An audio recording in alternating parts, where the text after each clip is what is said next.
This is a drama. I'm the drama.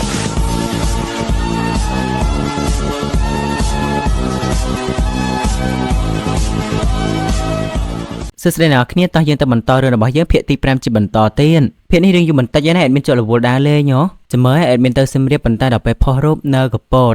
ដោយសារតែទៅសៀមរាបនោះរូបស្អាតមួយអត់មានតែអត់មានហ្មងតើកុំឲ្យខាត់ពេលយូរយើងទៅមើលរឿងរបស់យើងភាគទី5ទាំងអស់គ្ន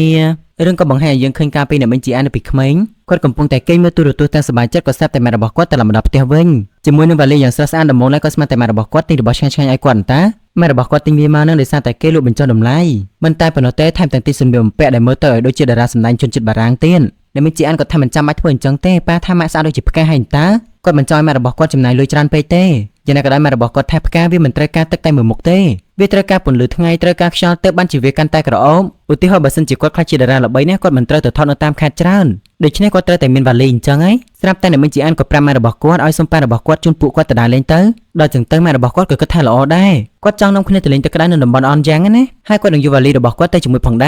របើសិនជាអ្នកណាមិនដឹងទេច្បាស់ជាគិតថាគាត់ទៅបរទេសជាមិនខាននិយាយទៅគាត់មិនខ្វល់ទេឲ្យតែឃើញថាគាត់រៀងហៃសូគាត់សប្បាយចិត្តដែរដល់ចឹងទៅទាំងអ្នកមីងជីអាននិងម៉ែរបស់គាត់គឺថាសប្បាយចិត្តខ្លាំងមែនទែនតាមពិតទៅវ៉ាលីនឹងគឺថាអញ្ចឹងសោះដល់ទៅពេលនេះវិញអ៊ំស្រីម្នាក់នេះគាត់សុំទោសទៅកាន់អ្នកមីងជីអានគាត់សុំទោសដែលឲ្យអ្នកមីងជីអានរងចាំគាត់យូរយ៉ាងនេះអ្នកមីងជីអានវិញគាត់ឡើងភ័យអស់ហើយគាត់និយាយមិនចាញ់ទេបន្ទាប់មកពួកគាត់ទាំងអស់គ្នាក៏មកអង្គុយនិយាយគ្នាដឹងរឿងមើលយូរីនឹងប្រាប់អ្នកមីងសុនយ៉ងថានាងស្គាល់អ៊ំស្រីម្នាក់ហ្នឹងដោយសារតែនាងធ្លាប់ជួបគាត់នៅឯសមុទ្រកាលនោះនាងកំពុងតែអង្គុយយំនៅមាត់សមុទ្រយើងក៏ឃើញមានមនុស្សស្រីម្នាក់ទៅអង្គុយលួងងាងដល់ចឹងទៅអ្នកមីងសុនយ៉ងគាត់ក៏គិតថាអ៊ំស្រីម្នាក់ហ្នឹងគឺជាអ្នករស់នៅតំបន់ហ្នឹងមែនតើអ៊ំស្រីក៏សួរទៅកាន់អ្នកមីងជីអានតែម៉ាក់ធ្វើឯងខឹងមែនទេដែលម៉ាក់ក្រៅមកពេកវាមិនដល់ថ្នាក់ធ្វើឲ្យពួកយើងមិនស្គាល់គ្នាទេអ្នកមីងក៏តបថាតែម៉ែរបស់ខ្ញុំបានស្លាប់អស់រយៈពេល20ឆ្នាំជាងហើយអ្នកមីងសុនយ៉ងក៏ប្រាប់គាត់អ្នកស្រីច្បាស់ជាច្រឡំមនុស្សហើយមើលទៅនេះមិនមែនជាកូនស្រីរបស់អ្នកស្រីទេអេដមីនពិបាកណាស់នេះមិនដឹងថាហៅគាត់ថាលោកយាយឬក៏អ៊ំស្រីទេចុះបើមើលទៅគាត់រៀងក្មេងដែរអញ្ចឹងអេដមីនហៅថាលោកយាយហ្មងទៅដោយសារតែបើសិនជាយូរីហៅនេះក៏ហៅថាលោកយាយដែរហើយលោកយាយម្នាក់ហ្នឹងគាត់មានឈ្មោះថាជុងមុនហ៊ីលោកយាយជុងក៏តបទៅកាន់អ្នកមីងសុនយ៉ងថា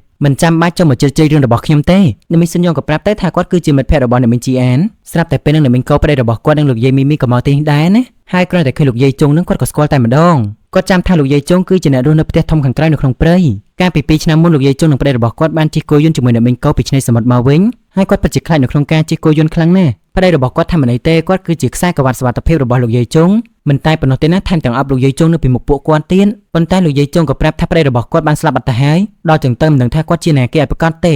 ឬហើយលោកយាយមីមីក៏ចូលទៅនិយាយវិញម្ដងគាត់លើថាលោកយាយជុងបានដេញឆ្កែព្រៃឲ្យចេញទៅវិញអស់ហើយឆ្កែព្រៃទាំងអស់នោះគឺវាសាហាវខ្លាំងណាស់វាតែងតែដើរជាមួយគ្នាជាជុំលោកយាយជុងក៏ប្រាប់ទៅថាគាត់គ្រាន់តែឲ្យហត់ដកវាស៊ីតែប៉ុណ្ណោះអញ្ចឹងហើយលោកយាយមីមីក៏អស់ឲ្យនិយាយទៀតដែរគាត់ក៏បបួលលោកយាយជុងត្រឡប់ទៅផ្ទះវិញទៅអូខេអ្នកមីងកោក៏ជួយសម្របសម្រួលដើម្បីនាំគាត់ត្រឡប់ទៅវិញទៅមើលទៅលោកយាយជុងនេះដូចជាប្លែកមិនទេមិនដឹងថាអ្នកមីងជីអានគាត់ពិបាកចិត្តប៉ុណ្ណាទេបើសុកម៉ែរបស់គាត់ក៏លេចមុខចេញមកហើយក៏មិនដឹងថាជាអ្នកគេទេដែលមកអះអាងថាជាម៉ែរបស់គាត់នោះកាលពីមុនពេលដែលអ្នកមីងជីអានកំពុងតែបោកផ្ទះរបស់គាត់ក៏ស្រាប់តែមានប៉ូលីសខលមកពីខាងសេអ៊ូលដែលសួរថាតើនេះគឺជាលីជីអានមែនទេមានស្គាល់អ្នកស្រីវ៉ាងយុនស៊ុនដែរឬអត់តើនេះគឺជាកូនស្រីរបស់គេមែនទេពេលនេះអ្នកស្រីវ៉ាងបានស្លាប់នៅឯប្រទេសផ្ទះលេខ3បាត់ទៅហើយខាងប៉ូលីសកំពុងតែស្វែងរកគ្រួសាររបស់គាត់ប៉ុន្តែអ្នកមីងជីអានក៏បដិសេធយ៉ាងលឿនថាគាត់មិនស្គាល់ទេហើយគាត់ក៏បិទទូរស័ព្ទបាត់ទៅគាត់ខំធ្វើខ្លួនដូចជាមិនគិតពីម៉ែរបស់គាត់យ៉ាងណាក៏ដោយក៏គាត់មិនអាចធ្វើចិត្តបានដែរគាត់ក៏យំតែម្ដងណាដោយសារតែគាត់ធ្លាប់បានទទួលដំណឹងថាម៉ែរបស់គាត់បានស្លាប់បាត់ទៅហើយទើបបានជាគាត់មិនជឿទេថាលោកយាយជុងគឺជាម៉ែរបស់គាត់នោះរឿងក៏កាន់មកដល់ពេលព្រឹកវិញព្រឹកនេះយូរីកំពុងតែអង្គុយមើលទេសភាពតែម្នាក់ឯងហើយម៉ែរបស់នាងក៏សួរតែមកធ្វើទាំងព្រឹកព្រលឹមហ្នឹងគឺយូរីនឹងមើលថ្ងៃរះហ្នឹងណានាងមិនដែលដឹងទេថាទេសភាពនៅពេលព្រឹកវាស្អាតដល់ថ្នាក់នេះវាមើលទៅស្អាតជាងថ្ងៃលិចទៅទៀតសូម្បីតែក្លិននៅពេលព្រឹកនេះក៏ក្រអូបស្រស់ស្រាយផងដែរក្លិននៃដីនិងមេឃហាក់បីដូចជាប៉ះគ្នាម៉ែរបស់នាងក៏តបនេះហើយគឺជាភាពរីករាយនៅក្នុងការរស់នៅក្នុងព្រៃគួរតែដឹងទៅថាគាត់គឺជាម៉ែល្អកម្រិតណាឬហើយយូរីក៏សួរវិញមិនក៏ម៉ាក់ងើបលឿនម្លេះដោយសារតែលោកយាយម្នាក់នោះមែនទេតែម៉ែរបស់នាងថាអត់ទេហេតុអីបានជាម៉ាក់ត្រូវគិតរឿងនឹងទៅវិញឬហើយអ្នកមីងសុនយ៉ងគាត់ក៏ងើបមកដែរគាត់ថាត្រូវហើយជីវិតរបស់មនុស្សយើងតែងតែជួបរឿងបែបនេះបែបនោះឯងគាត់ក៏មកអោបយូរីណាមើលទៅគាត់ពិតជាស្រឡាញ់យូរីខ្លាំងមែនតើយូរីវិញគ្រាន់តែឃើញអ្នកមីងហ្នឹងក៏ឃ្លានម្ហូបបានដោយសារតែអ្នកមីងសុនយ៉ងគាត់ធ្វើម្ហូបឆ្ងាញ់ហ៎អញ្ចឹងហើយអ្នកមីងគាត់ក៏ចង់បង្ហាញស្នាដៃធ្វើម្ហូបឆ្ងាញ់ឲ្យយូរីញ៉ាំណាប៉ុន្តែមុនពេលដែលគាត់ទៅធ្វើម្ហូបគាត់សុំអោបយូរីបន្តិចទៀតសិនមិនតែប៉ុណ្ណោះទេគាត់ប្រាប់យូរីថាគាត់ស្រឡាញ់យូរីខ្លាំងណាស់ចំណែកយូរីវិញក៏ស្រឡាញ់អ្នកមីងដូចគ្នាបន្ទាប់មកអ្នកមីងគាត់ក៏មកធ្វើម្ហូបឲ្យយូរីញ៉ាំតែមើលហើយគ្រាន់តែយូរីភ្លុកមួយម៉ាត់ណាគឺថាពិតជាឆ្ងាញ់មែនតើគាត់លេងអញ្ចឹងទៅគាត់សប្បាយចិត្តណាស់ក៏ប្រញាប់ធ្វើម្ហូបឲ្យហើយលឿនទៅលុះពេលដែលគាត់ធ្វើហើយក៏ឃើញថាវាពិតជាទំនងខ្លាំងមែនតើ យូរីនឹងម៉ែរបស់នាងក៏ព្រមម្នាក់មួយម៉ាត់មើលតើឆ្ងាញ់យ៉ាងណាទៅដោយសារតែអ្នកមីសុនយ៉ងគាត់ធ្វើមកឆ្ងាញ់ពេកយូរីក៏ចង់ឲ្យគាត់ធ្វើជាម៉ែរបស់នាងលើបែបហ្នឹងអ្នកមីសុនយ៉ងក៏សាច់ដូចអ្នកមីជីអានណាអញ្ចឹងអ្នកមីជីអានក៏ឲ្យអ្នកមីសុនយ៉ងធ្វើជាប្តីរបស់គាត់ហ្មងទៅអ្នកមីសុនយ៉ងក៏ចង់អញ្ចឹងដែរប៉ុន្តែគាត់ធ្វើមិនកើតទេអ្នកទាំង3នាក់ញ៉ាំហើយញ៉ាំទៀតញ៉ាំហើយញ៉ាំទៀតដោយសារតែឆ្ងាញ់ពេកស្រាប់តែអ្នកមីជីអានគាត់មានអារម្មណ៍ថាដូចជាខ្វះអ្វីម្យ៉ាងគាត់ក៏កាន់ម្ហូបនឹងដើរចេញទៅក្រៅតាមពិតទៅគាត់ចង់តុបតែងសភាពឲ្យមើលទៅកាន់តែស្រស់ស្អាតបន្ថែមទៀតសោះអ្នកមីសុនយ៉ងនិងយូរីឃើញអញ្ចឹងទៅក៏លន់មកថាស្រស់ស្អាតដែរអ្នកមីជីអានគាត់ថាធម្មជាតិគឺជាស្នាដៃពិតៗណែគាត់ធ្វើដូចជាគាត់នឹងយល់ច្បាស់ពីការធ្វើម្ហូបអីអញ្ចឹងពេលដែលលឿនអញ្ចឹងទៅយូរីក៏គិតថាពិតជាអស្ចារ្យណាស់នាងក៏ចង់យកពាក្យនឹងដាក់ឈ្មោះជាហាងរបស់នាងទៅមិនដែរដោយហាងនោះមានឈ្មោះថាស្នាដៃដ៏អស្ចារ្យរបស់ធម្មជាតិចំណែកឯអ្នកមីសុនយ៉ងក៏គិតអញ្ចឹងដែរដោយសារតែវាស៊ីគ្នាជាមួយនឹងបរិយាកាសនៅទីនេះមិនតែប៉ុណ្ណោះទេអ្នកមីជីអានក៏គិតថាវាស៊ីគ្នាជាមួយនឹងមេចុងភៅដូចជាអ្នកមីសុនយ៉ងទៀតអញ្ចឹងហើយអ្នកមីសុនយ៉ងក៏សាយតែរាងកាយរបស់គាត់ដូចជាស្នាដៃរបស់ធម្មជាតិអ្នកមីជីអានក៏តបថាស្នាដៃតែស្នាដៃធំរបៀបថាគាត់ចង់ថាអ្នកមីសុនយ៉ងមានធំអីអញ្ចឹងណាអ្នកមីសុនយ៉ងក៏ចាប់ផ្ដើមខឹងបដៅគាត់ថាគាត់ចាស់ជាងអ្នកមីជីអានណាអ្នកមីជីអានគាត់ប្រាប់ថាមិនអាក្រក់ទេទោះបីជារូបរាងមុខមាត់មើលទៅមិនសូវលេចធ្លោក៏ដោយប៉ុន្តែជាស្ត្រីនៅលីដែលមានសុខភាពរាងកាយល្អពីអ្នកគាត់ដៀលគ្នាចុះឡើងនោះក៏ចាប់ផ្ដើមវាយគ្នាហ្មងទៅណាមួយម៉ាត់ចាស់មួយម៉ាត់អាក្រក់វាយហ្មងទៅបន្តមកទៀតអ្នកទាំង3ក៏មកហៅរបស់លោកយាយមីមីប៉ុន្តែមិនដឹងថាលោកយាយទៅណាទេអ្នកមីសុនយ៉ងក៏សួរអ្នកមីជីអានតើសុនច្បាស់ហាងយើងគួរតែកែប្រែបន្តិចទេគឺថារឿងនឹងអ្នកមីជីអានបានសុំឲ្យប៊ូយុនជួយហើយសូម្បីតែសួរនៅ office របស់លោកពូជុងសុកណាក៏ប៊ូយុនជាអ្នកធ្វើឲ្យដែរអ្នកមីសុនយ៉ងគាត់គិតថាប៉ុន្តែក្មេងប្រុសម្នាក់នឹងគេមើលទៅដូចជាសុភាពបរោះណាតើគេពិតជាអាចធ្វើការងារនឹងបានមែនមិនណោះក៏ចង់គិតថាប៊ូយុននឹងសុភាពនារីហីយូរីក៏ប្រាប់ទៅថាគេមាន style បែបហ្នឹងមិនមែនគេសម្ដែងធ្វើជាសុភាពបរោះទេអ្នកមីជីអានក៏ចង់ដឹងចុះប្រភេទឈាមគេជាប្រភេទអីទៅគឺថាអូប៉ាប៊ូយុនគេមានឈាមប្រភេទអូគឺជាមនុស្សដែលរស់រាយចូលចិត្តជួយអ្នកដទៃមានភាពជាអ្នកដឹកនាំនិងយកចិត្តទុកដាក់ទៅលើអារម្មណ៍របស់អ្នកនៅជុំវិញខ្លួននិយាយទៅយូរីយើងនឹងដឹងពីប៊ូយុនច្រើនហ្មងមិនតែប៉ុណ្ណោះទេក៏ដឹងថាប៊ូយុនចូលចិត្តពណ៌អីទៀតគឺជាពណ៌សតាមពិតទៅដោយសារតែគេឃើញប៊ូយុនចូលចិត្តស្លៀកសម្លៀកបំពាក់ពណ៌សហ្នឹងណាឡើងម៉ែរបស់នាងក៏ហួសចិត្តដែរដែលយូរីដឹងពីប៊ូយុនច្រើនយ៉ាងនេះចំណែកឯអ្នកមីសុនយ៉ងក៏គិតថាយូរីគឺជាអ្នកស៊ើបអង្កេតណាយូរីនាងថានាងឆ្លាតទៅបានជានាងសង្កេតឃើញរឿងទាំងអស់នេះដូច្នេះម៉ែរបស់នាងក៏ឲ្យការងារទៅនាងធ្វើមួយដោយសារតែឃើញនាងឆ្លាតពេកណាមួយគាត់ឃើញយូរីនិងប៊ូយុនមើលទៅស្និទ្ធស្នាលគ្នាដែរគឺគាត់ចង់ឲ្យយូរីសុំការ discount ពីប៊ូយុនណាប៉ុន្តែយូរីក៏បដិសេធភ្លាមៗតែម្ដងម៉ែនាងក៏ថាមិនអីទេជាមិត្តភក្តិនឹងគ្នាសោះប៊ូយុនគេក៏មិនអាចហៅមាត់បដិសេធជាមួយនឹងយូរីបានដែរអ្នកមីជីអានមិត្តភក្តិយ៉ាងម៉េចនេះគេឡើងចាប់អារម្មណ៍ទៅលើគ្នាតិចហើយយូរីក៏តបថាបើសិនជានាងជាអ្នកស្រុកនេះជាអ្នកចិត្តខាងគ្នាសុំការបញ្ចុះតម្លៃមិនសូវអីទេណែពេលនឹងផងណែប៉ាប៊ូយុនយើងគេដើរមកអញ្ចឹងទៅអ្នកមីជីអានក៏ខំវាយយូរីខ្លាចថាយូរីនិយាយលើគាត់ក៏ធ្វើជានិយាយថាជាមិត្តភក្តិទេចង់បានការ discount អីអាយ៉ាគាត់លេងល្បិចហ្មងគាត់ចង់ថាយូរីជាអ្នកចង់បានការ discount គាត់មិនចង់ឲ្យយូរីធ្វើឲ្យប៊ូយុនពិបាកចិត្តដោយសារតែរឿងហ្នឹងទេអូប៉ាប៊ូយុនក៏ប្រាប់ថាមិនអីទេខ្ញុំរីករាយនៅក្នុងការបញ្ចុះតម្លៃឲ្យប៉ុន្តែរដូវនេះជារដូវធ្វើស្រែដូច្នេះហើយខ្ញុំពិបាកនៅក្នុងការរកកម្លាំងបានភ្លាមៗណាអ្នកមីជីអានក៏ប្រាប់ថាមិនចាំបាច់បារម្ភទេនេះយូរីជាអ្នកជួយអាយ៉ាតែប៉ុណ្នេះពីអ្នកគេគឺថាមានពេលវេលាស្និទ្ធស្នាលជាមួយគ្នាទៀតហើយអូប៉ាក៏ប្រាប់ថាគេមិនដែលធ្វើការណាដែលមិនពេញចិត្តឬក៏មិនអស់ពីចិត្តទេហើយគេក៏សួរថាតើគេអាចចាប់ផ្ដើមពីពេលនេះបានអត់ណែគ្រាន់តែលើថាបានធ្វើការជាមួយអូនណាក៏ចង់ចាប់ផ្ដើមធ្វើការភ្លាមៗតែម្ដងនេះអ្នកមីសុនយ៉ងក៏ដែរអ្នកទាំងពីរទៅមុនសិនទៅក៏រកទិញបន្តិចសិនបន្តិចទៀតក៏នឹងទៅតាមក្រោយដល់ចឹងទៅប្រសាស្អាតយើងគេក៏ដែរចេញទៅមុនទៅណាតែមើលទៅយូរីយើងនេះដូចជាមិនទេហើយចុះបើនៅសុកបង្ខំនាងឲ្យទៅជាមួយប៊ូយុនអញ្ចឹងមិនតែប៉ុណ្ណោះទេថែមទាំងបង្អាប់យូរីថានាងច្បាស់ជាសប្បាយចិត្តណាស់ហើយមើលនាងញញឹមចោះដំណើរវិញមើលទៅដូចជាកំពុងតែរាំសប្បាយលេងអញ្ចឹង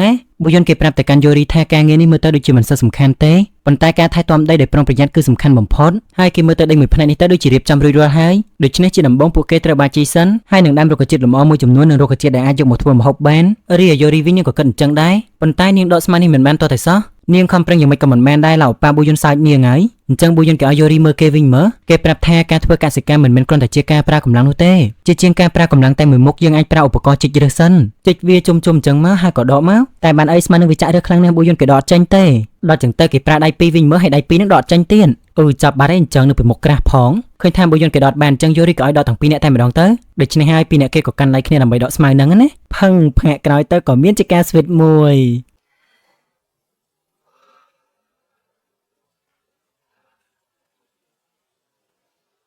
យហើយយូរីអ្នកហ៊ាននៅលើដៃបងយូទេនាងកំពុងតែអៀនខ្លាំងណាស់នាងក៏ធ្វើជាងើបហើយក៏ប្រាប់ថាខ្ញុំប្រាប់ហើយថាខ្ញុំនឹងអាចដកវាបាននាងក៏ធ្វើជាសប្បាយចិត្តទៀតណាចាប់ពីថ្ងៃនេះតទៅប្រហែលជានាងខ្លាចជាម៉ាស៊ីនដកស្មៅឲ្យមិនទៅចឹងនិយាយថាអ្នកហ៊ានមើលមុខប៊ូយុនទេប្រហែលជាអៀនខ្លាំងមែនតើណៃអូប៉ាប៊ូយុនវិញគេគ្មានអៀនស្អីទេគេអង្គុយមើលយូរីអៀនគេហើយថែមទាំងសើចយូរីទៀត យូរីក៏សួរតើលោកសាច់ស្អីហ្នឹងប៊ូយុនក៏តបខ្ញុំមានបានសាច់អីអាណាមិនបានញញឹមអីទេគ្រាន់តែទឹកមុខរបស់ខ្ញុំវាបែបហ្នឹងតែប៉ុណ្ណោះតាមពិតទៅមុននឹងញញឹមលំស្នេហ៍គេសោះហ្នឹងណាហើយគេក៏ធ្វើជានិយាយបន្លប់ថាគេនឹងមានការណាត់ជួបជាមួយនឹងថេអូអញ្ចឹងថ្ងៃនេះជប់សម្រាប់ត្រឹមប៉ុណ្្នឹងចុះប៉ុន្តែយូរីនៅអត់ទាន់ឈប់ទេនាងសូមបង្ហាញការងាររបស់នាងបន្តិចសិននាងក៏ឲ្យអូប៉ាប៊ូយុនទៅមុនទៅប៊ូយុនគេក៏ដើរទៅមុនប៉ុន្តែអត់ទាន់ដាច់ចិត្តពីយូរីទេនៅលួចតាមមើលគេរហូតមើលមុខគេហើយក៏ញញឹមទៀតហើយពេលដែលគេដឹងស្មារតីវិញគេគិតថាគេឈួតទេដឹងប្រហែលជាគេឈួតដែរមកទៅអាហ្នឹងគេហៅថាជំងឺស្នេហាណាគ្រាន់តែថាប៊ូយុនជាងគេមិនទាន់ដឹងខ្លួនទេថាគេកំពុងតែលួងស្រឡាញ់យូរីយើងងាកមកមើលអូប៉ាធំរបស់យើងវិញឥឡូវនេះគាត់កំពុងតែកែប្លង់អាគារឲ្យភ្ញៀវរបស់គាត់ប្រាប់ប៊ីយ៉ុងជេឲ្យធ្វើតាមអ្វីដែលគាត់ប្រាប់ចឹងទៅប៉ុន្តែពេលនេះប៊ីយ៉ុងជេគេរវល់ខ្លាំងណាស់គេមានពេលទេបានអីបើលោកពូជុងសុកគាត់មានការងារច្រើនជាងប៊ីយ៉ុងជេទេឯណោះគាត់ក៏សួរប៊ីយ៉ុងជេតែឯងរវល់ជាងឬក៏យើងរវល់ជាងដូច្នេះហើយប៊ីយ៉ុងជេគេក៏យល់ព្រមតាមនឹងចឹងទៅក្រុមការងារគាត់ម្នាក់ក៏យកឯកសារយកមកប៊ីយ៉ុងជេមើលដែលជាឯកសារពាក់ព័ន្ធជាមួយនឹងភោជនីយដ្ឋានក្នុងព្រៃដែលជាភោជនីយដ្ឋានរបស់អ្នកមីងជីអានណាប៊ីយ៉ុងជេគេឲ្យទុកនៅលើតុគេសិនទៅស្រាប់តែលោកពូជុងសុកក៏មកកញ្ឆក់យកតែម្ដងគាត់ថាដល់មកអាហារថ្ងៃត្រង់ហើយដោយសារតែពេលនេះគាត់ទំនេរគាត់នឹងយកវាយកទៅឲ្យអ្នកមីងជីអានណែហើយគាត់ក៏ដើរចេញទៅបាត់ទៅណាបុគ្គលិកគាត់លង្ហួសចិត្តមែនតើព្រោះដោយសារតែមុននឹងគាត់ថាគាត់រវល់តើគាត់មិនមែនដើរធម្មតាទេគឺថាសិតតែរត់ទៀនស្របពេលនេះអ្នកមីងជីអាននិងអ្នកមីងសុនយ៉ុងគាត់ក៏ឃើញដែរគាត់ឃើញថាលោកពូជុងសុកដូចជាសប្បាយចិត្តម្ល៉េះមើលទៅដូចជាកំពុងតែរត់ទៅផ្ទះរបស់ពួកគាត់ឆ្ងល់ក៏រត់ទៅតាមដែរណាមួយសន្ទុះក្រោយមកលោកពូរត់មកដល់នឹងក៏ជួបគ្នាជាមួយនឹងយូរីឯអ្នកមីងជីអានគាត់ឆ្ងល់គាត់ហៅថាអូប៉ាតែមានអីទៅព្រោះអីគាត់ឃើញលោកពូជុងសុករត់មកដូចជាបញ្ញាប់ពេកលោកពូជុងសុកវិញដូចជារៀងតាក់ទើមិនទេគាត់ថាគាត់មកនេះគ្រាន់តែមានរបស់ខ្លះឲ្យអ្នកមីងជីអានតែប៉ុណ្ណោះដល់ចឹងទៅអ្នកមីងសុនយ៉ុងក៏សួរតើវាជាសម្បត្តិស្នេហាមែនទេនៅសង្ស័យដែរណោះបើធ្វើអមអៀនយ៉ាងហ្នឹងដល់តែមើលទៅគឺជាกระดาษលុយក្នុងការធ្វើភោជនីយដ្ឋានសោះអញ្ចឹងតែបានជាអ្នកមីងជីអានមើលទៅលោកពូជុងសុកដូចជាសប្បាយចិត្តណាស់លោកពូជុងសុកក៏តបថាត្រូវហើយគាត់សប្បាយចិត្តអញ្ចឹងហើយតាមពិតគាត់មិនមែនសប្បាយចិត្តដោយសារតែរឿងលុយទេណាគាត់សប្បាយចិត្តរឿងអីយើងគួរតែដឹងហើយណោះគ្រាន់តែថាគាត់បង្វែរសាច់រឿងអីចឹងទៅនិយាយទៅមិនខុសគ្នាពីប៊ូយុនប្រមាណទេដោយសារតែលោកពូជុងសុកមកដល់ហើយអ្នកមីងជីអានក៏ហៅគាត់ញ៉ាំបាយជាមួយគ្នាហ្មងទៅហើយលោកពូជុងសុកគាត់មិនប្រកែកទេកំពុងតែសប្បាយចិត្តផងម្ហូបទាំងអស់ហ្នឹងណាគឺថាត្រូវមាត់គាត់ទៀតឡើងឆ្ងាញ់មែនតើអ្នកមីងជីអានគាត់ចង់ដឹងថាតើបងចូលចិត្តសាច់ជាងឬក៏បន្លែជាងគឺថាលោកពូជុងសុកគាត់ចូលចិត្តទាំងពីរតែម្ដងពួកគាត់ក៏ញ៉ាំបាយបណ្ដានិយាយគ្នាបណ្ដាទាំងសប្បាយរីករាយអញ្ចឹងទៅបន្ទាប់ពីញ៉ាំបាយរួចពួកគាត់ក៏នាំគ្នាពិភាក្សាគ្នាពីរឿងការងារវិញលោកពូជុងសុកក៏បង្ហាញទៅថានេះគឺជាទឹកប្រាក់ដែលត្រូវបង់មិនទាន់ទាំងបាននិយាយគ្នាច្រើនផងក៏ស្រាប់តែលោកយាយជុងដើរចូលមកលោកពូជុងសុកឃើញក៏សួរថាតើនេះមានភ្ញៀវមែនទេហើយលោកយាយជុងនេះក៏ធ្វើដូចជាផ្ទះគាត់អញ្ចឹងមកអង្គុយក្បែរអ្នកមីងជីអានតែម្ដង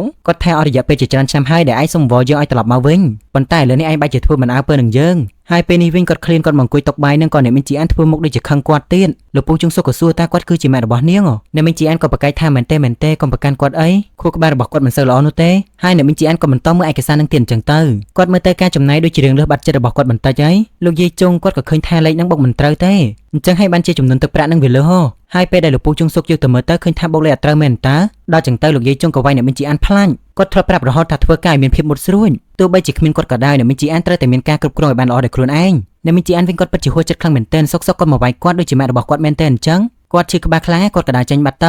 ចំណែកយូរីនៅអត់ប្រកាន់លោកយាយទេនឹងគាត់ទៅសួរគាត់តើលោកយាយញ៉ាំបាយរួចនៅអ្នកមីងសុនយ៉ុងគាត់ក៏សួរដូចគ្នាតើលោកយាយចង់ញ៉ាំអីអនកាលពីមុនអ្នកមីងជីអានគាត់ធ្លាប់ខលទៅម៉ែរបស់គាត់ដោយសារតែខាងសាលាត្រូវការលិខិតយល់ព្រមពីឪពុកម្ដាយប៉ុន្តែម៉ែរបស់គាត់មិនអាចត្រឡប់មកពីឆ្ងាយបានទេម៉ែរបស់គាត់ក៏ឲ្យគាត់សញ្ញាខ្លួនឯងហើយយកទៅឲ្យសាលាវិញទៅហើយគាត់ក៏សួរអ្នកមីងជីអានតើឯងធ្វើបែបនេះដើម្បីឲ្យម៉ាក់មានអារម្មណ៍ថាខ្លួនឯងខុសមែនទេត្រូវចេញមើលស្ថានភាពរៀបចំមើលថែជីវិតខ្លួនឯងឲ្យបានល្អទៅមិនតែប៉ុណ្ណោះទេថែមទាំងថាអ្នកមីងជីអាននឹងគួរឲ្យធុញទៀតអ្នកមីងជីអានវិញគាត់ក៏ឲ្យម៉ាក់គាត់ទៅស្លាប់ហ្មងទៅបើសិនជាម៉ែរបស់គាត់ស្លាប់ពីលើលោកនេះបាទគាត់ក៏មិនចាំបាច់ខលទៅម៉ាក់របស់គាត់ដែរកំពុងតែអង្គុយនឹកឃើញរឿងកាលពីមុននឹងលោកពូជុងសុកគាត់ក៏ដើរមកហើយគាត់ក៏សួរថាតើនេះមិនអីទេមែនទេអ្នកមីងជីអានក៏ប្រាប់តែថាគាត់មិនអីទេហើយលោកពូជុងសុកគាត់ក៏ចង់និយាយពីរឿងលុយបន្តទៀតមិនដែរតាមពិតទៅគឺដោយសារតែគាត់មិនចង់ឲ្យអ្នកមីងជីអានគិតច្រើនហ្នឹងណាគឺថាមិនអីទេរឿងលុយនេះមិនបាច់ចាំអារម្មណ៍ឡើយលោកពូជុងសុកក៏បន្តទៀតមានចំណុចមួយចំនួនគាត់អត់បានសរសេរចូលទេអញ្ចឹងឲ្យតម្លៃមិនមែនតែប៉ុណ្្នឹងទេណាអ្នកមីងជីអានគាត់នៅតែយល់ព្រមអញ្ចឹងអស់ប្រហែលក៏ដោយក៏គាត់ព្រមដែរប៉ុន្តែសរុបចុះឡើងទៅគឺថាវាអស់ថ្លៃជាងមុនទៅទៀតយ៉ាងណាមិញលោកពូជុងសុកក៏ได้បំភ្លេចអាថ្លៃនឹងចោលទៅរបៀបថាដូចជាគាត់ហ្វ្រីឲ្យខ្លះអីចឹងណាដូច្នេះហើយអ្នកមីងជីអានគាត់ក៏សប្បាយចិត្តហើយក៏អរគុណតាមនឹងចឹងទៅឬហើយលោកពូជុងសុកគាត់មិនដឹងថាត្រូវនិយាយទៀតទេគាត់ក៏និយាយថាខ្យល់អាកាសគឺល្អខ្លាំងណាស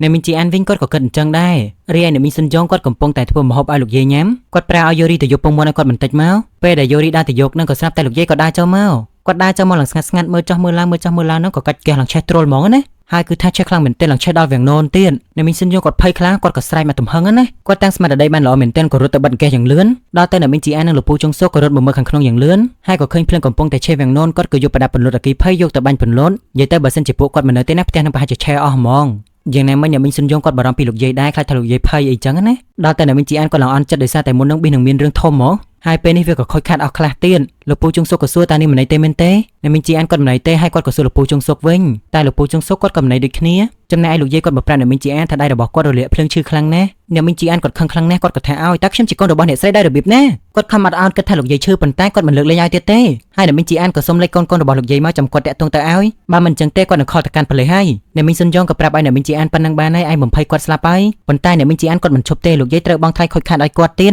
រីអាយ៉ូរីនេះក៏ចង់ឲ្យម៉ាក់នាងឈប់ដែរលោកយាយក៏សួរទៅកាន់អ្នកមីងជីអានហេតុអីក៏ឯងខឹងម៉ាក់របស់ខ្លួនឯងអញ្ចឹងតើដោយសារតែម៉ាក់ក្រត្រឡប់មករកឯងពេកមែនទេអ្នកមីងជីអានក៏តបម៉ែរបស់ខ្ញុំបានស្លាប់បាត់ទៅហើយគាត់បានទុកកូនស្រីម្នាក់ចោលហើយរត់ទៅតាមប្រុសផ្សេងហើយបន្ទាប់មកគាត់ក៏ស្លាប់បាត់ទៅគឺដោយសារតែគាត់ចង់ស្វែងរកសុភមង្គលរបស់គាត់ឲ្យតែពេលនឹកឃើញរឿងនេះម្ដងណាខ្ញុំញ័រខ្លួនអស់ហើយខ្ញុំមិនចង់រំលឹកវាវិញដោយសារតែលោកយាយទេវាធ្វើឲ្យខ្ញុំវេទនាគ្រប់គ្រាន់ហើយដូច្នេះសូមកុំហៅខ្ញុំថាកូនស្រីឬក៏អ្វីទាំងអស់កុំនិយាយរឿងឈួតឈួតបែបហ្នឹងខ្ញុំមិនអាចទទួលយកបានទៀតទេពេលដែលលឺអញ្ចឹងទៅលោកយាយគាត់ឡើងញ័រដៃញ័រជើងអស់ហើយណាយករីវិញក៏កាន់ដៃគាត់ហើយក៏ប្រាប់ម៉ាក់នាងដឹងហើយថាលោកយាយឈឺហេតុអីក៏ថាគាត់ដល់ថ្នាក់ហ្នឹងនាងចង់ឲ្យម៉ាក់របស់នាងអត់ធ្មត់បន្តិចទៅម៉ាក់របស់នាងគាត់ក៏ហួសចិត្តហើយក៏ថាឲ្យយករីវិញឯងនឹងអីខ្លះទៅដែលមកប្រាប់ឲ្យម៉ាក់អត់ធ្មត់នោះដឹងទេថាម៉ាក់ត្រឹមរយៈពេលប្រហែលឆ្នាំមកនេះយ៉ាងម៉េចខ្លះហើយហេតុអីបានជាម៉ាក់ត្រូវអត់ធ្មត់ម្ដងទៀតនោះយូរីនឹងថាត្រូវហើយនាងមិនដឹងទេមិនអីទេអញ្ចឹងម៉ាក់ចង់ធ្វើអីក៏ធ្វើទៅនាងនិយាយចឹងហើយនាងក៏ដែរចេញទៅបានចំណែកលោកយាយគាត់នៅតែដើរទៅរកអ្នកមីងជីអានទៀតប៉ុន្តែអ្នកមីងជីអានគាត់ធុញហ៎លោកពូជុងសុកក៏ជួយទៅទប់លោកយាយទៅណាដោយសារតែគាត់ឃើញរត់ដួលហើយមិនអីទេចាំគាត់ជួយយកលោកយាយទៅផ្ទះវិញគាត់ក៏ឲ្យលោកយាយដើរមកតាមគាត់មកអញ្ចឹងប្រហែលជាផ្ទះរបស់លោកយាយនៅក្បែរហ្នឹងទេអាចជាផ្ទះធំមួយនៅក្រោយហ្នឹងព្រោះអីយើងឃើញលោកពូជុងសុកនាំគាត់ទៅសម្រាប់វិញលឿនដែរអញ្ចឹងប្រហែលជានៅក្បែរហ្នឹងទេអញ្ចឹងនោះពេលដែលលោកពូជុងសុកដើរត្រឡប់ទៅវិញគាត់ក៏សម័យយើងឃើញបន្តិច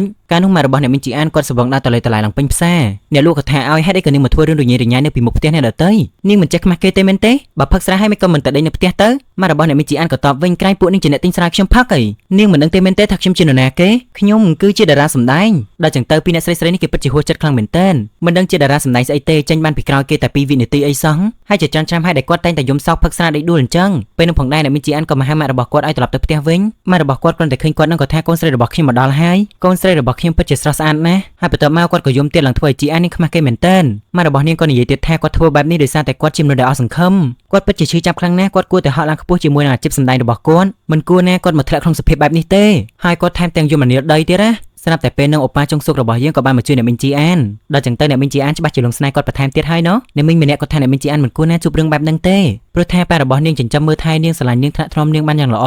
លោកពូចុងសុកវិញគាត់ជូនម៉ែរបស់អ្នកមីងជីអានមកដល់ផ្ទះហើយគាត់ក៏ដើរចេញទៅបានប៉ុន្តែអ្នកមីងជីអានក៏មកហៅគាត់ឲ្យឈប់សិនលោកពូចុងសុកវិញគាត់ដឹងហើយគាត់ថាគាត់មិនប្រាប់នរណាគេទេដូច្នេះកុំបារម្ភអីគាត់ប្រឹងនឹងដើរចេញទៅហើយប៉ុន្តែក៏បកក្រោយមកវិញហើយក៏ឲ្យប៉មួយទៅកាន់អ្នកមីងជីអានសិនមិនតែប៉ុណ្ណោះទេក៏បានងែលក្បាលអ្នកមីងជីអានទៀតអូយអ្នកមីងជីអានកំពុងតែកំសត់ផងហើយមានមនុស្សប្រុសម្នាក់មកជួយគាត់អញ្ចឹងមិនដឹងថាគាត់រំភើបចិត្តយ៉ាងណាទេកំពុងតែសែតផងគាត់ក៏យំតែម្ដងទៅឆ្ងល់ដែរនោះមិនក៏ការនឹងលោកពូចុងសុកមិនស្រឡាញ់អ្នកមីងជីអានអញ្ចឹងប៉ុន្តែរឿងទាំងអស់ហ្នឹងវាហួសអស់ហើយចាំមើលពួកគាត់ផ្ដាំស្នេហ៍ជាថ្មីនៅវ័យចាស់ៗវិញមើលឥឡូវនេះវិញលោកពូចុងសុកក៏ខលទៅអ្នកមីងសុនយ៉ងដែលគាត់មានរឿងចង់ឲ្យអ្នកមីងសុនយ៉ងជួយតែយើងក៏មិនដឹងដែរថាគាត់ចង់ឲ្យជួយរឿងអីណាយើងងាកទៅមើលឧបាប៊ូយុនជាមួយនឹងថៃអូវិញប៊ូយុនគេចង់នាំផ្កាជាច្រើនប្រភេទទៀតប៉ុន្តែថៃអូវិញណាគេមានស្ដាប់ប៊ូយុននិយាយទេថ្ងៃនេះគេមានអារម្មណ៍ដូចជាមិនសូវល្អទាល់តែសោះដូច្នេះប៊ូយុនក៏ទៅសួរតើមានរឿងអីទៅហើយដោយសារតែឃើញថាថៃអូគ្មានអារម្មណ៍នៅក្នុងការធ្វើការទ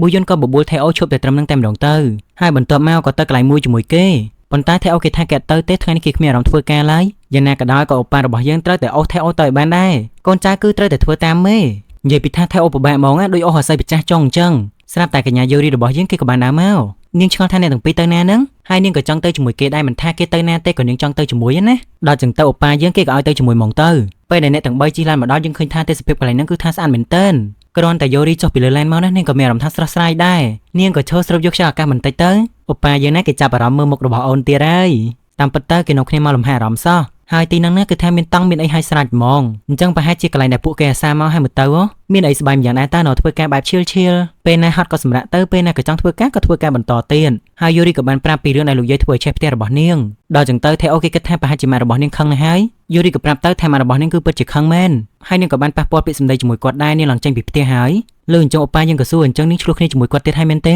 គេទើបតែប្រាប់ពីថ្ងៃមុនថាកុំសូវឆ្លោះគ្នាពេកថៃអូក៏លន់មកថាអ្នកទាំងពីរនេះឆ្លោះគ្នាមិនចេះចំមិនចេះហើយមែនអ្នកទាំងពីរពិតជាមានកម្លាំងខ្លាំងណាស់ដល់ចឹងទៅអូប៉ាប៊ូយុនក៏ខាត់កុំឲ្យថៃអូនិយាយច្រើនពេកណានិយាយពីថាក្រែងចិត្តរបស់យូរីដល់ហើយចុះឧទាហរណ៍បើសិនជាយូរីខឹងទៅមិនអត់បាននិយាយរកគ្នាទៀតណោះថៃអូក៏ចង់នឹងទៀតតានាងអន់ចិត្តដោយសារតែអ្នកមីងនិយាយខ្លាំងៗដាក់លោកយាយមែនទេប៉ុន្តែយូរីនៅអត់បានឆ្លើយទេរឿងក៏កាត់មកអ្នកមីងវិញអ្នកមីងជីអានក៏ឆ្ងល់ថាមើលទៅយូរីដូចជាខឹងម្ល៉េះអ្នកមីងសុនយ៉ងក៏តបឯងមិនស្គាល់យូរីទេតាមពិតទៅនាងមិនបានខឹងអីទេគ្រាន់តែថានាងតែងតែមានក្តីអាណិតច្រើនអីអញ្ចឹងណាហើយដល់តែពេលនាងឃើញអញ្ចឹងទៅនាងកាន់តែមានអារម្មណ៍ថាអាណិតម៉ាក់នាងបន្ថែមទៀតយូរីវិញនាងក៏ប្រាប់ណាថានាងមិនបានខឹងទេគ្រាន់តែនាងមានអារម្មណ៍ថាមិនល្អ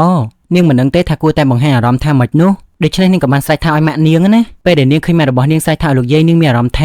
ាពាក្យថាម៉ាក់សម្រាប់គាត់គឺឈឺចាប់ហើយលំបាកខ្លាំងណាស់នាងអាចយល់ពីអារម្មណ៍នៃការឈឺចាប់របស់ម៉ាក់នាងបានហេតុនេះហើយទើបបានជានាងឈឺចាប់ដែរនោះថេអូក៏និយាយថាទំនាក់ទំនងរវាងម៉ាក់និងកូនគឺវាស្មុគស្មាញមែនទែនថ្ងៃនេះគឺជាថ្ងៃខួបកំណើតរបស់ម៉ាក់គេកាលពីព្រឹកមិញបងប្រុសរបស់គេបានខលមកគេដែរគាត់ខលមកគឺខ្លាចថេអូទៅពិធីខួបកំណើតរបស់ម៉ាក់គេណាខ្លាចថាម៉ាក់របស់ថេអូមិនចង់ជួបគ្នាជាមួយនឹងថេអូទេគេមិនដឹងទេថាគេគួរតែចាប់ផ្ដើមនិយាយពីត្រង់ណាទៅនោះគេធ្លាប់លេងបាល់បោះយ៉ាងសប្បាយនៅពេលដែលគេជាកីឡាករកំពុងតែឡើងកោតខ្លាំងនិងជោគជ័យខ្លាំងប៉ុន្តែដោយសារតែគេជួបគ្រោះថ្នាក់គេមិនអាចលេងកីឡាបានទៀតទេបន្ទាប់ពីនោះមកគេរស់នៅដូចជាមនុស្សបាត់បង់អនាគតធ្វើឲ្យម៉ាក់របស់គេឈឺចាប់ហើយពិបាកចិត្តយ៉ាងខ្លាំងហើយម៉ាក់របស់គេក៏មិនចង់ឃើញមុខគេទៀតដែរគេនិយាយឡើងសេតប៉ុន្តែគេធ្វើកាយវិការឡើងកមិចកម្ៅមែនណាដោយសារតែមិនចង់ឲ្យអ្នកទាំងអស់គ្នាសេតតាមគេទេគេក៏បន្ថែមទៀតថាម៉ាក់របស់គេក៏បាត់បង់ក្តីសង្ឃឹមទៅលើគេទៀតយូរីក៏សួរវិញអញ្ចឹងលោកក៏បាត់បង់ក្តីសង្ឃឹមទៅលើម៉ាក់លោកដែរមែនទេរឿងមួយដែលនាងរៀនបានពីម៉ាក់នាងគឺថាចំណងគ្រួសារមិនបែកបាក់លុះត្រាណាតែមានមនុស្សម្នាក់មិនបោះបង់ដូច្នេះហើយនាងក៏ចង់ដឹងថាតើថេអូក៏បោះបង់ម៉ាក់របស់គេចោលដែរមែនទេថេអូវិញគេឆ្លាតចាញ់ទេគេក៏ធ្វើជាឈឺក្បាលណាគេថាក្បាលរបស់ខ្ញុំឈឺណាស់ជួយខ្ញុំផងប៊ូយ៉ូណាថ្ងៃនេះខួរក្បាលរបស់ខ្ញុំគិតច្រើនពេក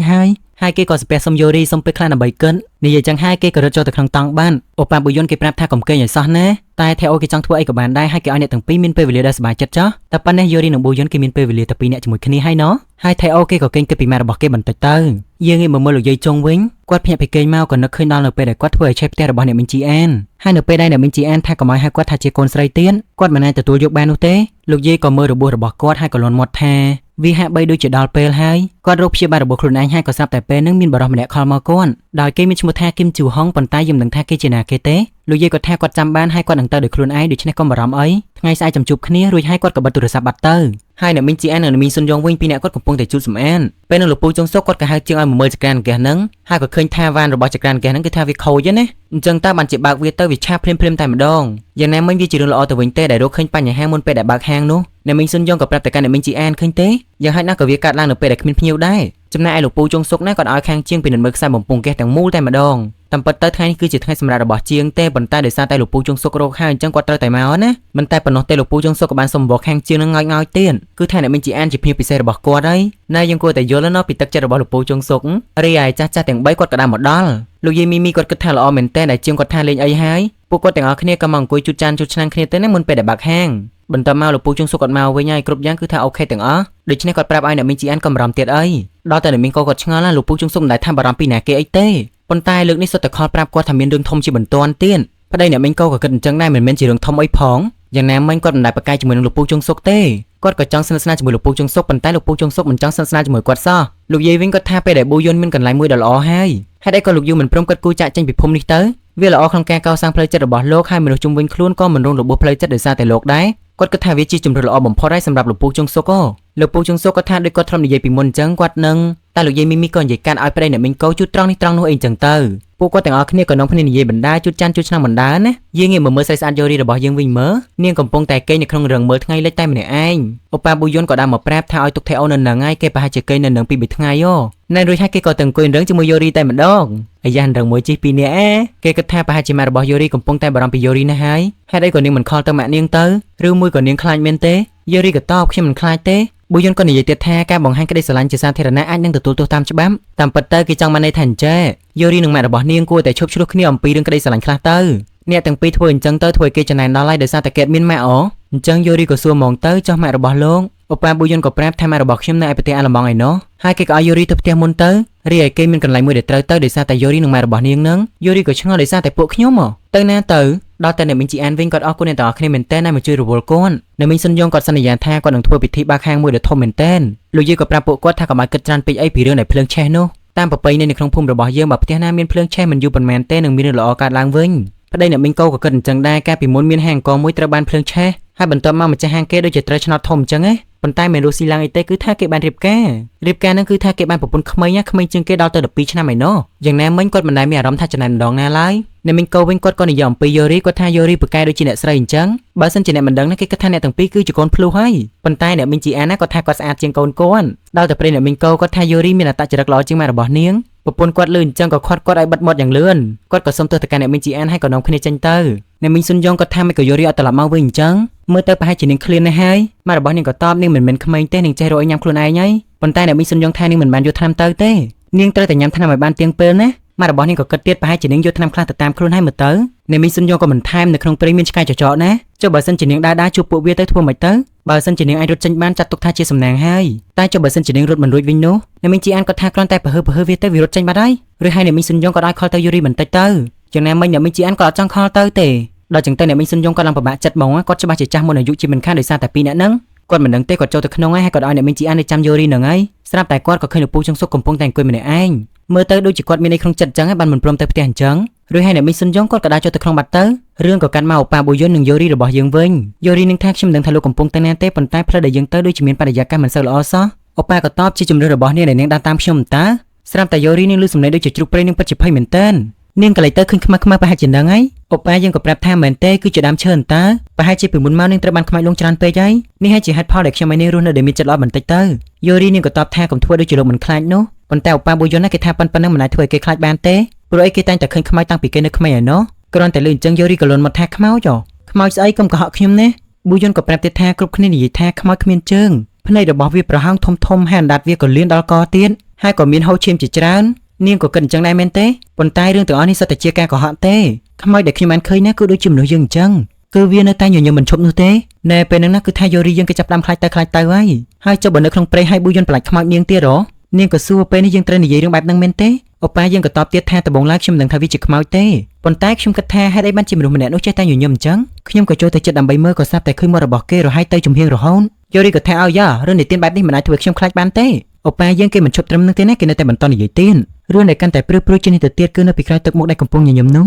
គឺមុខរបស់គេមានសភាពស្លេកស្លាំងខ្លាំងណាស់ណែអូប៉ាយើងកំពុងតែបន្លាចអូននឹងក៏ស្រាប់តែជន់មេឈើហើយក៏ភ្ញាក់ខ្លួនឯងហើយគេក៏ស្រែកឡើងខ្លាំងឡើងភ័យដល់យូរីមកតាមពិតទៅគឺជាមេឈើសោះគេខំតែភ័យហើយគេក៏សួរយូរីតើនេះមិនអីទេមែនទេយូរីក៏និយាយឌឺហ្មងទៅខ្លួនឯងនិយាយខ្លួនឯងហើយក៏ភ័យខ្លួនឯងតើនោះជាទេពកោសល្យរបស់លោកមែនទេអូប៉ាក៏តបថាមែនទេវាគ្រាន់តែជាការលេងសើចតែប៉ុណ្ណោះអូយចាប់បដាយបាក់មុខនឹងចំពោះមុខស្អីស្អាតទៀតហើយដល់ចឹងទៅយូរីនេះឡើងអស់សំណើចមកហើយពួកគេក៏បន្តដំណើរទៅមុខទៀតនាងឆ្ងល់តើពេលណាទៅដល់ទៅឥឡូវនេះគឺថែនាងហត់ណាស់ណាមួយសន្ទុះក្រោយមកអូប៉ាយើងមិនដឹងថាមានស្អីទៀតហើយដាក៏ឈប់ងក់យូរីក៏សួរស្អីគេមានអីទៀតហើយមានរឿងខ្មៅផ្សេងទៀតហើយមែនទេឈប់បន្លាចខ្ញុំទៀតទៅបើលោកខ្លាចខ្លួនឯងតាមពិតទៅអូប៉ាយើងគេធ្វើលេងតែគេឲ្យមើលទៅមុខទៅណែពេលដែលយូរីនាងដើរទៅមុខទៅណាឃើញថាទេសភាពស្អាតមែនតើមើលទៅដូចជាពីអ្នកគេកំពុងតែនៅទីក្រុងអញ្ចឹងមានភ្លើងពណ៌យ៉ាងស្រស់ស្អាតចំណែកឯនៅលើមេឃវិញគឺថាមានផ្កាយពេញមេឃតែម្ដងនាងនឹងប៊ូយុនក៏ឈរមើលទេសភាពយ៉ាងស្រស់ស្រាយអញ្ចឹងទៅប៊ូយុនវិញមើលមុខរបស់អូនហើយក៏ញញឹមទៀតហើយបន្ទាប់មកទៀតពីអ្នកគេក៏អង្គុយមើលផ្កាយជាមួយគ្នាវិញនៅក្នុងជីវិតរបស់យូរីណានាងមិនដែលឃើញផ្កាយច្រើនយ៉ាងហ្នឹងទេដល់ចឹងទៅនាងគិតថាមិនគួរឲ្យជឿសោះហើយនាងក៏ឆ្ងល់តែហេតុផលអីទៅដែលខ្ញុំនិងម៉ែរបស់ខ្ញុំធ្វើលោកមកទីនេះអូប៉ាប៊ូយុនក៏ប្រាប់ទៅគឺដោយសារតែគេនឹកដល់ម៉ាក់គេដែរបានជាគេមកទីនេះនោះហើយគេក៏ប្រាប់ទៀតថាម៉ែរបស់គេគឺជាអេលៀនគេក៏សម័យយើងឃើញកាលពីគេនៅក្មេងបន្តិចណាប្រហែលជាពេលនោះគេរៀនថ្នាក់ទី3ប៉ែម៉ែរបស់គេបានលេងលះគ្នា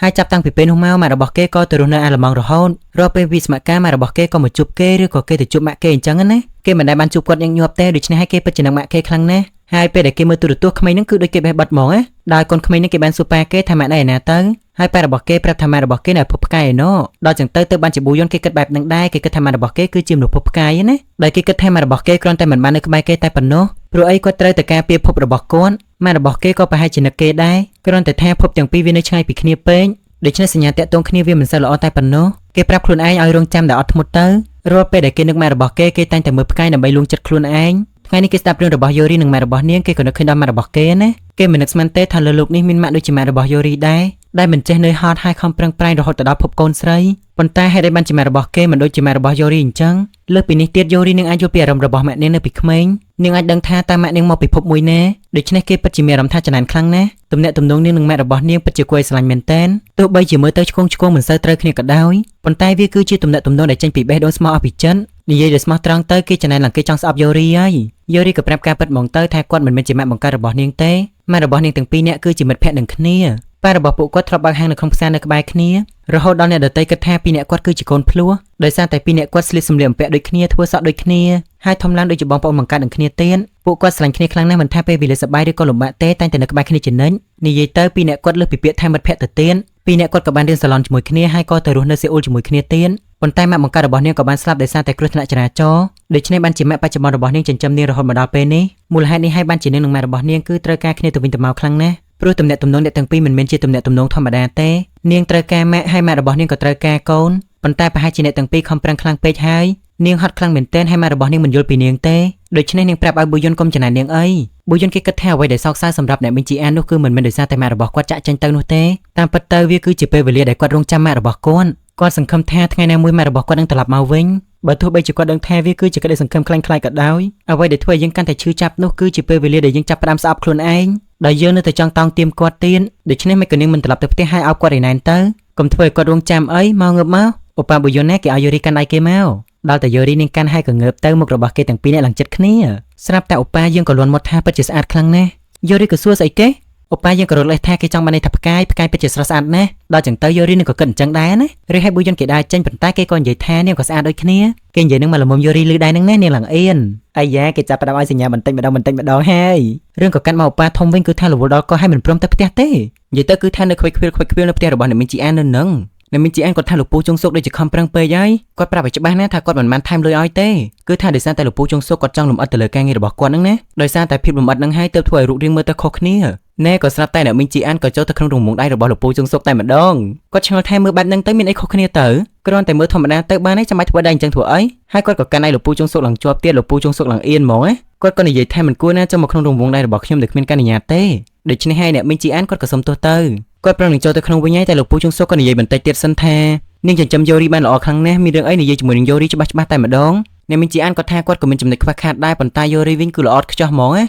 លោកពូជុងសុកក៏តបអូខេអ្នកទាំងពីរពិតជាស័ក្តិសមនឹងគ្នាណាហើយគាត់ក៏ឲ្យអ្នកមីងជីអានអង្គុយចុះមកថែមទាំងឲ្យអ្នកមីងជីអានធ្វើដៃតាមគាត់ទៀតដល់ទៅពេលអ្នកមីងជីអានក៏ធ្វើតាមទៅក៏ឃើញមានកង់មួយយ៉ាងស្រស់ស្អាតមែនទែនវាគឺជាកាដូដែលលោកពូជុងសុកជូនទៅកាន់អ្នកមីងជីអានមុនពេលបើកហាងដូច្នេះហើយអ្នកមីងជីអានគាត់ក៏ដើរទៅមើលកង់ទៅមើលឃើញថានៅក្នុងកត្រកកង់នេះក៏មានជីហ្វិតមួយប្រអប់ទៀតគាត់ឆ្ងល់ហើយមិនក៏បងដឹងថាខ្ញុំចូលចិត្តគូររូបអញ្ចឹងតាមពិតទៅដោយសារតែលើកមុននឹងលោកពូជុងសុកគាត់ឃើញមានរូបជាច្រើននៅលើតុរបស់អ្នកមីងជីអានហើយគាត់គិតតាំងពីយូរហើយថាគាត់នឹងទិញវាឲ្យអ្នកមីងជីអានឥឡូវនេះគឺជាពេលដែលអ្នកមីងជីអានអាចធ្វើជាខ្លួនឯងបានហើយទោះបីជារវល់មើលថែហាងនឹងយូរីក៏ដោយតែកុំភ្លេចទុកពេលឲ្យខ្លួនឯងផងជិះកង់ជុំវិញភូមិដើរលេងតាមកន្លែងផ្សេងទៅឃើញកន្លែងណាចូលចិត្តក៏ឈប់សម្រាកលេងនៅកន្លែងនោះបន្តិចទៅណាចំណែកឯរឿងរបស់លោកយាយវិញកុំគិតច្រើនពេកអីហើយលោកពូជុងសុកក៏បន្តទៀតថាបងក៏ស្គាល់ឯងហើយក៏ស្គាល់ពីប្រវត្តិរបស់ឯងដែរឯងមិនសមណាទទួលរងការឈឺចាប់ទាំងអស់នោះទេឈប់ធ្វើខ្លួនឲ្យពិបាកទៀតទៅឯងប្រហែលជាមិនដែលធ្វើរឿងទាំងអស់នេះទេប៉ុន្តែបើសិនជាវាពិបាកពេកឯងក៏រត់ចេញតែម្ដងទៅនោះមិនមែនជាការកំសាកទេវាគឺជាការការពារខ្លួនប៉ុន្តែបើសិនជាមិនចង់រត់គេចពីរឿងទាំងអស់ហ្នឹងទេមានរឿងអីអាចប្រាប់បងបានបងនឹងជាជ្រុងមួយរបស់ឯងលើបែបហ្នឹងទៅអ្នកមីងជីអានគាត់ឡើងរំភើបចិត្តមែនទែនលោកពូជុងសុកក៏និយាយទៀតរស់នៅទីនេះពឹងផ្អែកទៅលើធម្មជាតិនិងមនុស្សជុំវិញខ្លួនដើម្បីឲ្យឯងបានសុខស្រួលបន្តិចទៅដូច្នេះហើយអ្នកមីងជីអានគាត់នឹងពឹងផ្អែកទៅលើលោកពូជុងសុកហើយណាមានរឿងអីក៏គាត់ប្រាប់ដែរណែហើយលោកពូជុងសុកក៏យកដៃទាំងអាលក្បាលអ្នកមីងជីអានបន្តិចទៀតចំណែកឯអូប៉ានិងយូរីពេលត្រឡប់មកវិញអត់ឃើញថេអូទេតាមពិតទៅថេអូគេបានត្រឡប់មកវិញបាត់ហើយគេអង្គុយគិតពីរឿងដែលយូរីបាននិយាយជាមួយគេថាលោកក៏បោះបង់ម៉ាក់របស់លោកចោលដែរមែនទេដល់ចឹងទៅគេក៏ដាច់ចិត្តខលទៅម៉ាក់គេណាពេលដែលគេខលទៅជួបជាមួយនឹងបងប្រុសរបស់គេហើយគេក៏សុំជួបម៉ាក់គេបន្តិចមកប៉ុន្តែបងប្រុសរបស់គេថាម៉ាក់មិនចង់ជួបឯងទេមានណែម៉ាក់របស់គេថាឲ្យទូរស័ព្ទមកម៉ាក់មកហើយគាត់ក៏និយាយថាប្រហែលជាឯងចង់ដឹងរឿងរបស់ម៉ាក់ហើយម៉ាក់នឹងប្រាប់ឯងចោះម៉ាក់ពិបាកចិត្តណាស់នៅពេលដែលឃើញឯងនោះម៉ាក់មិនចង់និយាយពីឯងទេពេលដែលឯងជាអត្តពលិកដែលកំពុងតែទទួលបានជោគជ័យតែបែរជាបង្កបញ្ហាបំផ្លាញជីវិតខ្លួនឯងសូម្បីតែជីវិតរបស់ម៉ាក់ទៀតថេអូក៏តបដូច្នេះទើបម៉ាក់បោះបង់ខ្ញុំចោលមែនទេម៉ាក់របស់គេក៏តបពេលដែលឯងញៀននឹងស្រាបំផ្លាញខ្លួនឯងនោះទេជាអ្នកបោះបង់ចោលគ្រួសារមុននោះកាលនោះដោយសារតែថេអូគេពិបាកចិត្តពេកគេស្អប់ខ្លួនឯងគេធ្វើបាបដោយទាំងម៉ាក់គេទៀតហើយគេក៏ស្វឹងរាល់ថ្ងៃបំផ្លាញនោះដោយសារតែគេមិនអាចលេងបេសបលបានទៀតទេថេអូគេដឹងតាមថាគេបានបំផ្លាញជីវិតខ្លួនឯងហើយជីវិតរបស់ម៉ាក់គេបានពឹងផ្អែកទៅលើគេទើបបានជាជីវិតរបស់គេត្រូវបានបំផ្លាញទាំងស្រុងនៅពេលដែលគេបញ្ចប់ការងាររបស់គេដូច្នេះម៉ាក់របស់គេមិនគួរណាដើរតួជាជនរងគ្រោះតែម្នាក់ឯងនោះទេដល់ចឹងទៅគេខឹងម៉ាក់គេក៏បិទទូរស័ព្ទបានរីឯអ្នកមីងជីអានគាត់អង្គុយចាំយូរីយូរទៅប៉ុន្តែឃើញនឹងត្រឡប់មកវិញសោះគាត់ក៏ទៅបោះផ្ទះវិញហើយពេលដែលកំពុងតែបោះផ្ទះនឹងក៏នឹកឃើញរឿងកាលពីមុនណាកាលនោះគាត់មកពីរៀនមកគាត់ឃើញផ្ទះរបស់គាត់ភ្លឺគាត់ស្មានតែម៉ាក់របស់គាត់ត្រឡប់មកវិញតើប៉ុន្តែពេលដែលគាត់ចូលទៅគ្មានឃើញស្អីទេប្រហែលជាគាត់ភ្លេចបិទភ្លើងឲ្យមកទៅនោះរីឯពេលនេះវិញយូរីនឹងត្រឡប់មកវិញហើយគ្រាន់តែម្ដងក៏កាន់ដៃម៉ាក់របស់នាងឲ្យទៅមើលផ្កាយជាមួយគ្នានាងច្អល់ទៅលើហើយក៏ប្រាប់ថាខ្ញុំបានរៀបចំវាសម្រាប់ម៉ាក់របស់នាងឃើញចឹងទៅក៏ថាឯងពិតជាធ្វើរឿងបានធំមែនយូរីក៏សួរម៉ាក់នាងតើម៉ាក់មានអារម្មណ៍ថាផ្កាយណាមួយដូចជាម៉ាក់ទេដោយសារតែនាងបានឮមកថាម៉ាក់គឺជាអេលៀនអញ្ចឹងប្រហែលជាគាត់មកពីផ្កាយណាមួយហើយនិយាយទៅនាងកំពុងតែគិតដូចជាប៊ូយុនដែរណាហើយពីអ្នកម៉ាក់កូនគេនឹងក៏ឈរអោបគ្នាមើលផ្កាយលេងចឹងទៅរីឯអូប៉ាវិញគេមកដល់ផ្ទះនឹងមើលទៅគេដូចជាហត់ដល់ហើយគេឃើញរូបថតរបស់ម៉ាក់គេនឹងគេក៏សួរខ្លួនឯងតើម៉ាក់ជាមនុស្សដែលពួកគេគួរស្រឡាញ់ហើយនឹកដល់ថ្នាក់នឹងមែនទេគេក៏ផ្ញើសារទៅសួរថេអូតើបងនៅឯណាទៅគេក៏និយាយពីរឿងម៉ាក់វិញតើដោយសារតែយើងស្អប់ម៉ាក់ឬមួយក៏គ្រាន់តែយើងនឹកគាត់ពេកដូច្នេះហើយគេមិនច្បាស់ទេថាអារម្មណ៍របស់គេមួយណាឲ្យប្រកបស្រាប់តែថេអូគេអង្គុយនឹងក៏យំតែម្ដងគេទ្រាំមិនបានឡើយអូប៉ាក៏គិតក្នុងចិត្តទៀតថាតើអ្វីទៅដែលធ្វើឲ្យពួកគេនឹកដល់ម៉ាក់របស់ពួកគេយ៉ាងនេះរីឯយូរីនាងចង់ថតរូបឲ្យម៉ាក់នាងឲ្យគាត់ទៅឈរទីនោះទៅម៉ាក់របស់នាងក៏លេងស្ទាយចុះឡើងនាងថតអត់ចង់កើតទេនាងក៏ប្រាប់ឲ្យគាត់ថាកុំមើលកាមេរ៉ាធ្វើដូចជាមើលផ្កាយអីចឹងទៅពេលដែលកំពុងតែថតនោះក៏ស្រាប់តែយូរីនាងវិលមុខឈឺក្បាលខ្លាំងមែនទែនហើយនាងក៏ស្រាប់តែដួលសន្លប់តែម្ដងម៉ាក់របស់នាងឃើញចឹងទៅគាត់ភ័យខ្លាំងណាស់គាត់ក៏ហៅយូរីដល់ទៅអូប៉ារបស់យើងគេក៏ឃើញម៉ាក់របស់គេដើរចូលមក តែមិនដឹងថាវាជាការពិតឬក៏គ្រាន់តែជាការសម័យរបស់គេទេរឿងរបស់យើងភាគទី5ក៏ចាប់តែត្រឹមហ្នឹងហើយចាំមើលភាគទី6ជាបន្តទៀតអរគុណអ្នកនរគ្នាបាយបាយបើសិនជាអ្នកទាំងអស់គ្នាចង់លើកទឹកចិត្ត admin ក្នុងការសម្ដែងរឿងបន្តទៀតអ្នកទាំងអស់គ្នាអាចឧបត្ថម្ភតាមរយៈកងធនាគារនេះបានហើយកុំភ្លេចសរសេរ note នៅក្នុងនោះផងណាដើម្បីឲ្យ admin មើលទៅដឹងដូចជាសរសេរថា admin ពិតជាស្អាតខ្លាំងណាស់អីចឹងទៅតែបើសិនជា admin អត់បានឃើញទេអ្នកទាំងអស់គ្នាជួយ comment នៅក្នុងវីដេអូប្រាប់ admin ផងណាអរគុណច្រើនអ្នកទាំងអស់គ្នាបាយបាយ This is a drama. I'm the drama.